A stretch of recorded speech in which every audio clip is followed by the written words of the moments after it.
আসসালামু আলাইকুম ভিউয়ার্স, আমি কেয়া চৌধুরী। সবাই কেমন আছেন? আশা করি ভালো আছেন। অনেকদিন পর একটা শপিং ব্লগ নিয়ে আপনাদের সামনে হাজির হলাম। তো গিয়েছিলাম নিউ মার্কেটে, আর নিউ মার্কেটে গেলে কিন্তু আমি লিস্ট করে নিয়ে যাই যে আমার কি কি লাগবে ঘরের জন্য। তো অনেকদিন ধরে ভাবছিলাম যে চাদর কিনবো। তো অনেকগুলো সুন্দর সুন্দর প্রিন্ট থেকে একটা প্রিন্ট আমার কাছে খুবই ভালো লাগলো। আর যেই প্রিন্টটা ভালো লেগেছে সেটা হচ্ছে অরিজিনাল 3D ডিজিটাল প্রিন্ট। তো ডিজিটাল প্রিন্টের বেশ কয়েকটাই চাদর এসেছে, কিন্তু আমার কাছে এই প্রিন্টটা এত বেশি ভালো লেগেছে বলার বাইরে। এটার গজ হচ্ছে 650 টাকা, আর 2টা পিলো কভার, একটা চাদর যদি সেট কিনি, মানে 3 পিসের সেট হচ্ছে 2350, আর একটা কোলবালিশ যোগ করলে হচ্ছে 2650। এই প্রিন্টটাও আমার বাসায় চাদর আছে, এটাও খুবই সুন্দর একটা প্রিন্ট। আর আরও যে ডিজিটাল 3D প্রিন্টের যেটা, এই যে এইটা একটা, আর একটা হচ্ছে গোলাপ ফুল প্রিন্টের। তো এই সবগুলোর মধ্যে আমি প্রথমে যেটা দেখালাম ওটাই আমার কাছে ভালো লেগেছে। তো এই যে এটাও অনেক সুন্দর, কিন্তু আমার কাছে মনে হচ্ছিল যে 2টা থেকে তো একটা পছন্দ করে নিতে হবে। তো প্রথমে যেটা দেখেছি সেটাই নিলাম।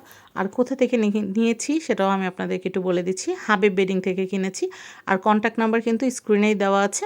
তো আমি ইমরানকে জিজ্ঞাসা করলাম, এই যে যে ভাইটাকে দেখতে পাচ্ছেন টুপি মাথায় দিয়ে, ওর নাম হচ্ছে ইমরান।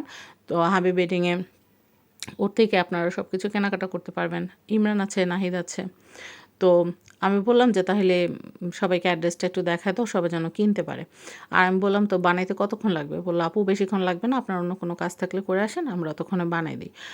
তো বানানো শেষ হয়ে গেছে। আমার তো সহ্য হইতেছে না কখন এটা বিছানায় বিছাবো, কখন মানে দেখবো যে এত সুন্দর একটা চাদর আমার বিছানায়। তো যেমন চিন্তা তেমন কাজ, বানানো হয়ে গেছে, বাসায় নিয়ে আসছি। আমি আপনাদেরকে আবারও বলে দিচ্ছি, এই যে সুন্দর চাদরটা কিনেছি, এটার কাপড় হচ্ছে 650 টাকা গজ। আপনারা যদি আপনাদের সিঙ্গেল বেডের জন্য একটা চাদর আর 2টা মাথার বালিশের কভারের সেট যদি কিনেন, তাহলে দাম পড়বে হচ্ছে 2350 টাকা। আর যদি একটা কোল বালিশ অ্যাড করেন তাহলে দাম পড়বে 2650 টাকা। তো আমার 2টা বেড যেহেতু আমি একসাথে সেট করা, তাই আমি 2 সেট হচ্ছে বিছানার চাদর নিয়েছি, মানে 2টা চাদর, 4টা মাথার বালিশের কভার আর 2টা কোল বালিশের কভার। যেই বিল সেই বিল আসছে, মানে 2650 2650 বিল আসছে। তো আমি আপনাদেরকে দেখাচ্ছি 2টা চাদর যখন বিছানায় বিছাবো। অনেকেই বলেন যে আপু আপনি 2টা বিছানা কেন একসাথে? তো আমি বলি, মানহার বাবা আর আমি একটাতে ঘুমাই, আরেকটার মধ্যে আমার বাচ্চা ঘুমায়। কনজেস্টেড জায়গায় ঘুমাইতে পারি না। আমি যে ফ্ল্যাটটাতে থাকি সেই ফ্ল্যাটটা হচ্ছে 1200 স্কোয়ার ফিটের। কিন্তু 1200 স্কোয়ার ফিটের মধ্যে এখানে আমার 3টা হচ্ছে বেডরুম, একটা হচ্ছে বড় হল রুম, একটা হচ্ছে ডাইনিং রুম, আর হচ্ছে বারান্দা একটা, ওয়াশরুম 2টা, কিচেন 2টা। তো এই বড় ফ্ল্যাটের মধ্যে আমরা 3 জন মানুষ থাকি। আর আমার মেয়ে আমাকে রেখে বা আমাদেরকে ওর আব্বু আম্মু, মানে দুজনকে রেখে, আব্বু আম্মুকে রেখে যে আলাদা ঘুমাবে, মানে 11 বছর বয়স হয়েছে মেয়ের, কিন্তু আলাদা ঘুমাইতে পারে না। আর আমাদের একটা মাত্রই বাচ্চা। আমি চাই যে ও বড় হওয়া পর্যন্ত বা বুঝ হওয়া পর্যন্ত আমাদের কাছেই থাকুক। তো আমাদের বেডটা যেহেতু একসাথে করে নিয়েছি, আর ওকে আলাদা ঘুমাইতে দেওয়ার জন্য যদি আমি কখনো এরকম অ্যাটেম্প্ট নেই, তাহলে কি হয়, ওর জ্বর চলে আসে। তো আমি যেহেতু ওর মা, আমি তো চাইবো না। আর ইদানিং যেই পরিমাণে ভূমিকম্প হয়, আমি আপনাদেরকে কি বলবো, লাস্ট নভেম্বরের 21 তারিখ যে ভূমিকম্পটা হইছে, ওই দিনও মানহার বাবা সকালবেলায় গেছে হচ্ছে, ভিডিও ছিল উনার, একটা নোভা কোম্পানির একটা মানে অ্যাড ছিল, সেখানে গেছে মানে ভিডিওগ্রাফির কাজে। তো সকালবেলা মানহার আমি শুয়েছিলাম, খাটটা কাঁপতেছিল। আমি বলছি, মা কী হয়েছে তোমার? তো মানহামণি আমার দিকে তাকায় বলছে, মা ভূমিকম্প। আর দুইজনে মিলে দেড় দৌড়। তো এই জন্য চিন্তা করেন, আমার বাচ্চা যদি আলাদা রুমে থাকতো, ও তো ওইখানে বসে বসে চিৎকার শুরু করে দিত। তো এই জন্য আমাদের 2টা বেড একসাথে একরকম না, 2টা 2 রকম একসাথে রাখা হয়েছে।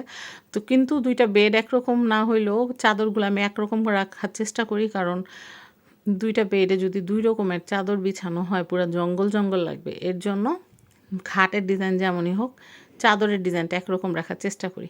আর এই যে বাচ্চার বাবাকে দিয়ে এই যে চাদরগুলো সুন্দর করে বিছায় নিতেছি, কারণ আমাকে বলতেছে যে আমি বিছাই দেই নতুন চাদর পর। আমি বলছি, ঠিক আছে, সবসময় তো মানহার আমি বিছাই, বিছানা চাদর কিন্তু মানহা বিছায়, আমি কিন্তু বিছাই না। মানহা বড় হওয়ার পরে এখন আমার এই কাজগুলো করতে হয় না, যেমন বোতলে পানি ভরা বা হচ্ছে বিছানা করা, তারপর হচ্ছে খাওয়ার সময় প্লেট নেওয়া, খাওয়া শেষ হয়ে গেলে প্লেট উঠানো, এগুলো মানহারে দিয়ে টুকটাক করাই, কারণ বড় হইতেছে, সব কাজই শিখতে হবে। আমার একমাত্র বাচ্চা বলে আমি মাথায় তুলে ধীরে ধীরে করে নাচবো, ও বড় হইতেছে, ওকে ওর ভাগে যতটুকু কাজ ওর দায়িত্ববোধ শিখাইতে হবে এখন থেকে। আর আমি মা হয়ে যদি না শিখাই তাহলে কোথা থেকে শিখবে বলেন? তো যাই হোক, ওর বাবা আমাকে কাজে হেল্প করে। ও ছোটোবেলা থেকে দেখে যে ওর বাবা আমাকে কাজে হেল্প করে, তাই ও এখন বড় হয়েছে, ও এখন আমাকে কাজে হেল্প করে। বিছানার চাদরটা বিছানোর পরে এত ভাল লাগতেছিল। আর রিসেন্টলি আমি কিন্তু হচ্ছে আমার ফ্ল্যাটের যে ফার্নিচারগুলো আছে ওগুলোকে ডিপ ক্লিন করার জন্য এক রুম থেকে আরেক রুমে শিফট করে ওয়াল বলেন, ফ্লোর বলেন, এগুলো একটা ডিপ ক্লিনিংয়ের ব্যাপার থাকে। বছরে ১ বার ২ বার এরকম ক্লিন করা লাগে। তো আমার এই খাটগুলো এতদিন হল রুমে ছিল। ওই হল রুম থেকে এখন আমি বাহিরে যে রুমটা, আমাদের ক্যাবিনেটের যে বেডরুম ওই রুমে না, বাহিরে যে আরেকটা বেডরুম আছে ওই বেডরুমটাতে এগুলো শিফট করছি। আমার বিশ্বাস করবেন না, এটা বিছানায় এই মানে রুমে বিছানোর পরে এত বেশি ভাল লাগছে ঘুমায়, মনে হয়েছে কি রিসোর্টে আসছি বেড়াইতে। মানে মাঝে মধ্যে না, মানে ঘরের জিনিসপত্র একটু উল্টাপাল্টা করে সুন্দর করে সাজাইলে না ভালোই লাগে। একরকম থাকতে থাকতে একটা একঘেয়ে চলে আসে, কিন্তু একটু যদি মানে চেঞ্জেস আনা যায় না ভাল লাগে, ঘরটা একটু ডিফারেন্ট করে সাজাইতে ভাল লাগে। আর আমি তো ছুটি হয় না, মানে ছুটি বলতে কি, আমাদের তো ফ্রিল্যান্সিং যারা করে তাদের তো জানেন কোনো ছুটি নাই। মন চাইলে কাজ আছে, মন না চাইলে কাজ নেই। এখন আমি ঘুমাইলে কেউ আমার কাজ করতে জোর করবে না। আর আমি যদি সারাদিন কাজ করি কেউ আমার মানাও করবে না। কিন্তু এখন বাবুর পরীক্ষা চলতেছে, যার কারণে হচ্ছে আমি কোনো শুটিংয়ের কাজ নিচ্ছি না।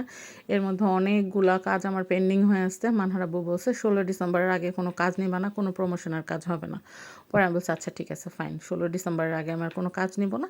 ১৬ ডিসেম্বরের পরে সব এই যে শিডিউল যেগুলো দেওয়া আছে এগুলো সব ১৬ ডিসেম্বরের পরে থেকে আমি কাজগুলো করব।